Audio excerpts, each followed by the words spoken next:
Hi, welcome to TV 99 North Mississippi's From the Heart, where we tell stories of life because life is interesting.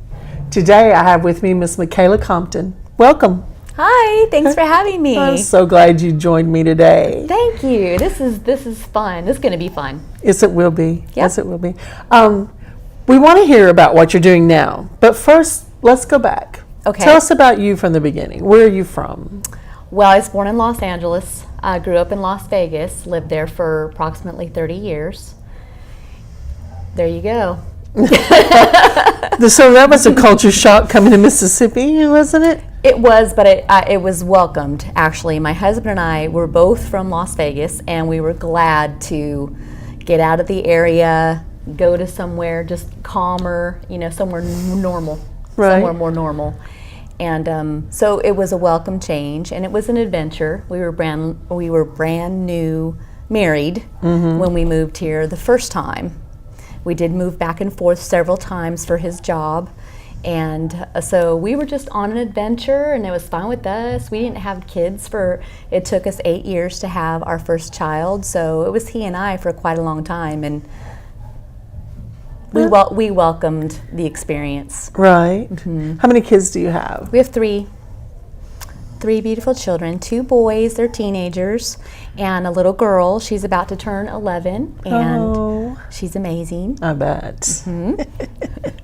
But whenever y'all came here, what were y'all doing?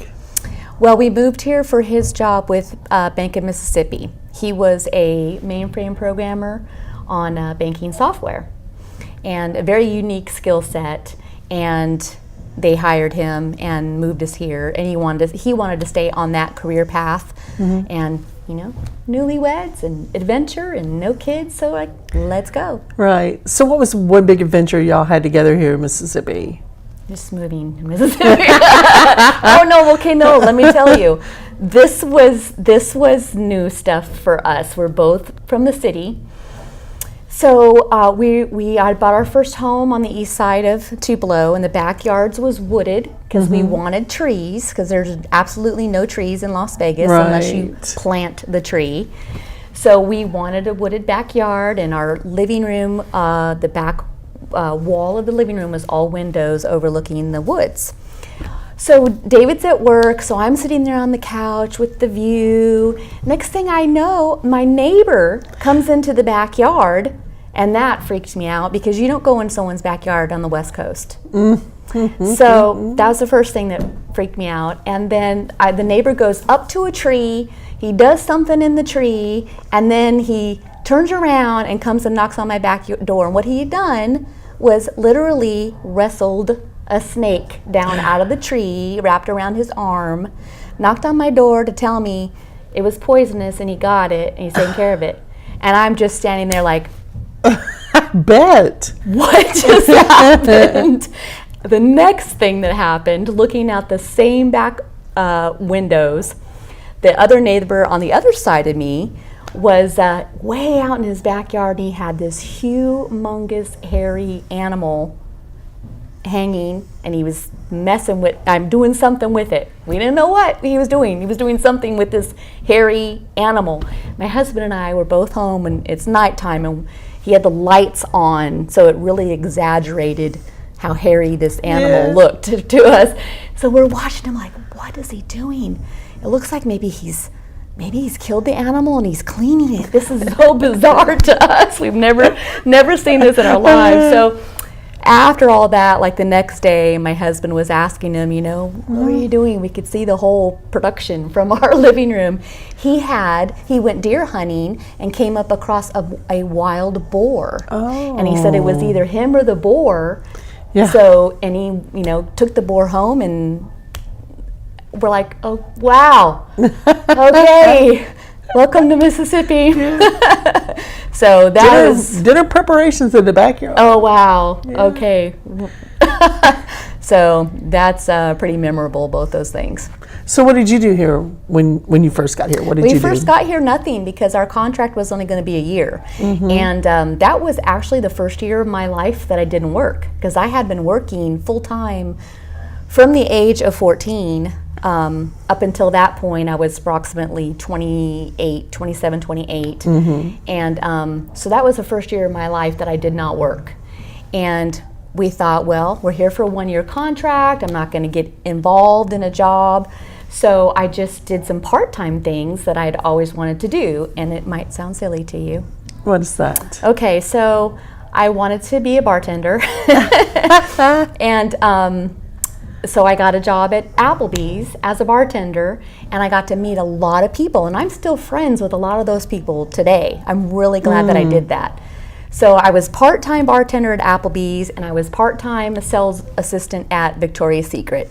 Well, okay. Yes. That's So two I was- different jobs. Yeah, completely different jobs, but I was meeting people. I'm still friends with a lot of them, and it got me out of the house. And yeah, being a stay-at-home, just the stay-at-home with no business purpose or interacting with adults Right. is not for me. Yeah. I need to have a goal and a purpose each day and talk to adults. Thanks hear for you. having me. You're You're the first adult I've talked to today.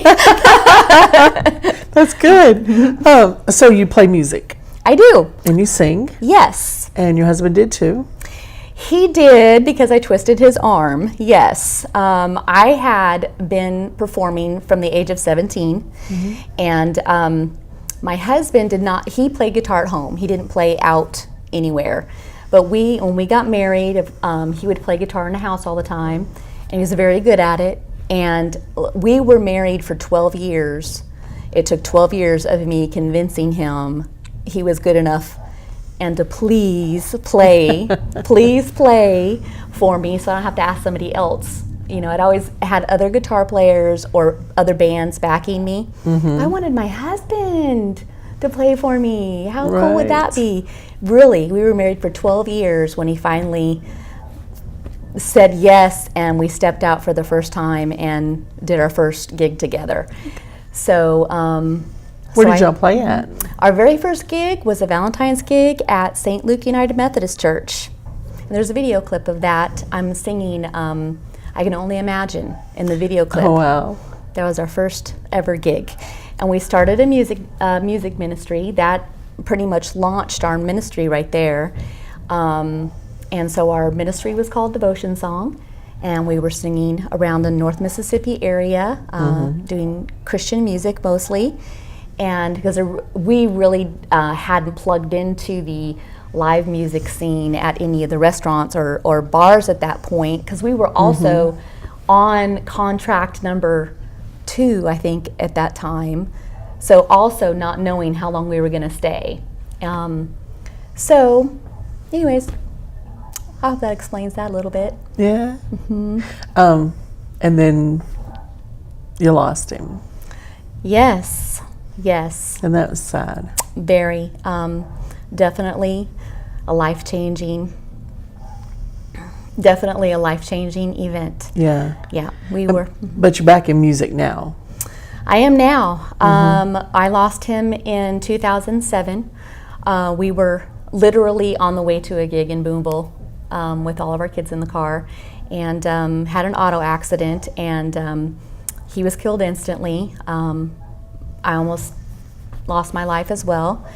And from 2007 for the next 6 years, I was literally locked down in my house. I would only go to church, sing at church, come home. Period. It was like survival mode for 6 years, and I really didn't even. I mean, it was good to be surviving, and sometimes if that's all you can do, then that's all you can do. And made sure that my 3 kids had clean clothes, food to eat, did their homework. That's all I could handle. Right. Took me a long time to recover from my physical, the physical things that happened to me from the accident. So it took me a while to recover from that. I'm still recovering from that, actually. I'm going to have operation number 9 on my right wow. ankle, and that is from that car accident. But emotionally, devastating life change. And I just recently got back into music 3 years ago. And jumped right back in. Well, good. Tell us a little bit about what's going on now. All right. Well, I am a singer-songwriter, and being a songwriter is a new hat that I'm wearing. I have been writing all my life, but I never thought it could ever really be a song, although I wanted it to be a song. And little did I know what I was writing, even as a teenager, that was a song. I just didn't have the self-confidence, I guess, to believe that it was. Right. So this time around, I am wearing the hat as a songwriter. I absolutely love original music. I am the lead singer of a band I started called Of Warriors and Poets. Tony Hooper and I both lead that band. And we perform acoustically, the two of us, and we also perform as a full band at festivals and special events. I'm also the producer of Local Lick Songwriter Sessions that airs every Sunday on Z98.5. Okay. And so I've since formed an LLC, which is Michaela Compton Music, and underneath that business name, I produce Local Licks, the radio show. I also produce Local Licks different live events, one of which was right here in New Albany at the basement. They were great. That was a wonderful experience, and I hope everyone else enjoyed it. And so that was a songwriter round. If you didn't get a chance to come to that, that was a songwriter round featuring 3 local songwriters, and I would just coordinate it, host it. I was the sound engineer also. And now we're doing that show at the Blue Canoe in Tupelo once a month. Okay. That's over on North Gloucester, isn't it? It is, yes. Okay. Yep. So, who are some of the musicians that you've met that have left an impression upon you? Oh, wow. Where to start with that? Because all of them have. I just ran across a post I made on social media, and I reposted it because I still feel this way. I am so in awe of songwriters because they're talented, because of the stories they can tell, because of their willingness to wear their heart out on the sleeve to sing a song. And I really think it's the most brave thing any musician can ever do, is to write the song and then perform the song. It's so brave. And so all of them have made an impression on me really significantly. Okay. So I know that there's been most of them are local. Do you ever have any that come out of town, out of state? Yep, I sure do, yes. Yes, Local Licks now is interviewing musicians regionally, and I've had people from 2 different continents on the show. I've had 2 artists from Canada have been on the show. They happened to be here performing in the area at the time, and I just approached them and I said, "You want to do this while you're here?" Another young lady I interviewed, she is the lead singer of a heavy metal band called Kazaa from Japan. Oh my gosh. Yes, and they've come to the United States approximately once or twice a year, and they perform in this area. And I saw one of their shows, and I approached her and offered her the interview, and that was very interesting because she speaks broken English. Wow. And her band members don't speak any English. But she has the bubbliest, friendliest personality. So really, our personalities and connecting as 2 females in music, it didn't matter what the language barrier was. The interview worked. Right. So I have people coming from Nashville, from Memphis, from Jackson, Tennessee. I have record labels contacting me now to send them their people. That's great. Yes, I have artist management companies from Nashville calling, wanting to send their people down. So now I am literally looking for more airtime and more events, and we do have more events. Local Licks does have more events coming. Wow. Yes. Yes. Where y'all going to be at?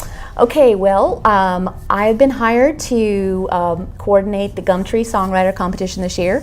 Yay. So I'm going to be... Congratulations. Thank you. I'm going to be pulling in, well, really, congratulations to all the local and regional songwriters, because I'm going to be pulling them in.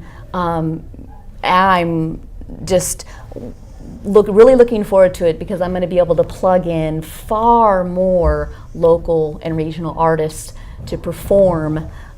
Give them more exposure. Give them more exposure, Yeah. more platforms and events for the songwriters. So that's a big one. I'm helping with another one in Oxford at Powerhouse, and that's coming up April 28th.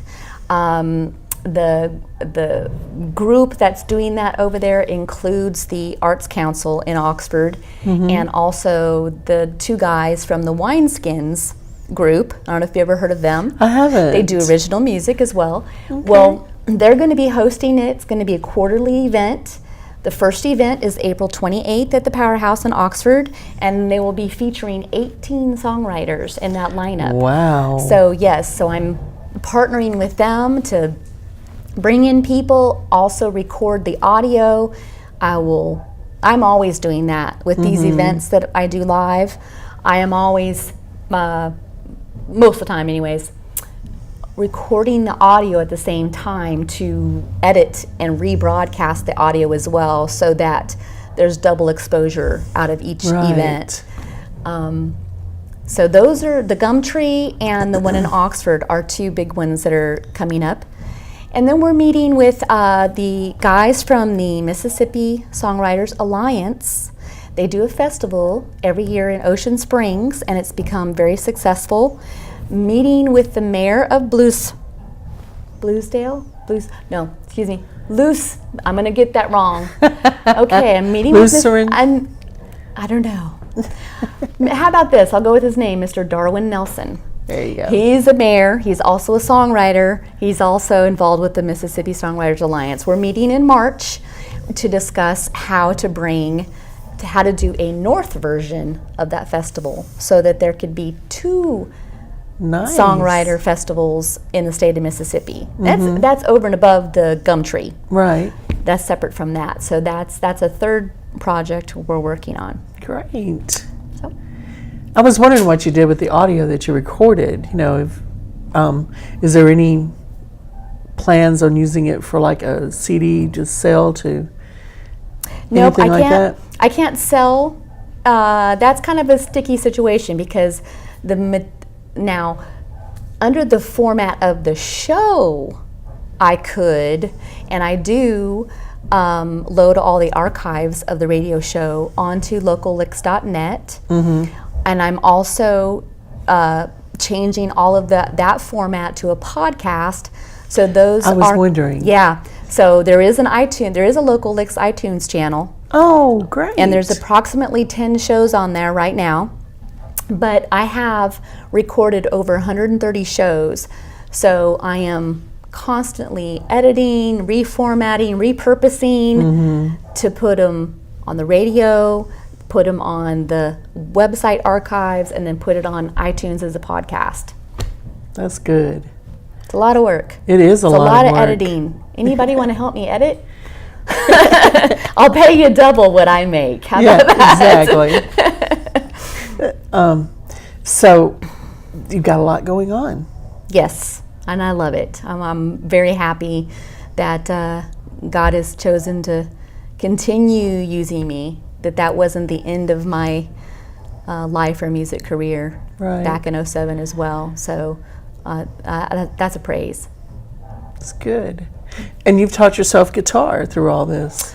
Yes, I got really tired of asking other people to play for me all the time, and I still do. I mean, I still, like Tony Hooper in A Warrior and Poets, he's the main guitar player. Right. I don't ever intend to be the main guitar player, but you can strike a chord when you want it. Yes. And with songwriting, playing the guitar matches what I've got in my head so much better than piano.